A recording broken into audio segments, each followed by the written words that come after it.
the Arctic, which has gotten very little attention, but the Arctic Circle and the Arctic region is going to become critical for shipping lanes, for how do you get some of this energy that's going to be produced under President Trump. These energies rely on shipping lanes. The Arctic is some of the most valuable shipping lanes in the world. As some of the ice is melting, it's become more and more navigable. We need to be able to defend that. So if you project what the Chinese have done, it is just a matter of time before, because they are not an Arctic power. They do not have an Arctic presence, so they need to be able to have somewhere that they can stage from. And it is completely realistic to believe that the Chinese will eventually, maybe in the short term, try to do in Greenland what they have done at the Panama Canal and other places, and that is install facilities that give them access to the Arctic with the cover of a Chinese company that in reality serve a dual purpose, that in a moment of conflict, they could send naval vessels to that facility and operate from there. And that is completely unacceptable to the national security of the world and to the security of the world and the national security of the United States. So the question becomes, if the Chinese begin to threaten Greenland, do we really trust that that is not a place where those deals are going to be made? Do we really trust that that is not a place where they would not intervene? You don't think Denmark would stop them? I think that's been the president's point, and that is that Denmark can't stop them. They would rely on the United States to do so. And so his point is that the United States is on the hook to provide, as we are now. We have a defense agreement with them to protect Greenland if it comes under assault. If we're already on the hook for having to do that, then we might as well have more control over what happens there. And so I know it's a delicate topic for Denmark, but it's, again, a national interest item for the United States. So there was a conference call between President Trump and the Danish Prime Minister. Apparently didn't go very well. Reportedly involved some sort of meltdown on the Prime Minister's part.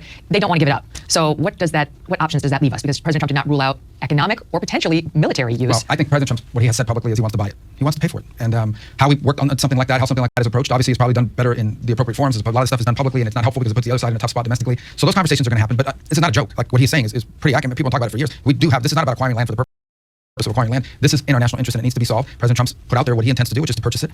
I wasn't privy to that phone call, but I imagine the phone call went the way a lot of these phone calls go. He just speaks bluntly and frankly with people. And ultimately, I think diplomacy in many cases works better when you're straightforward as opposed to using platitudes and language that translates to nothing.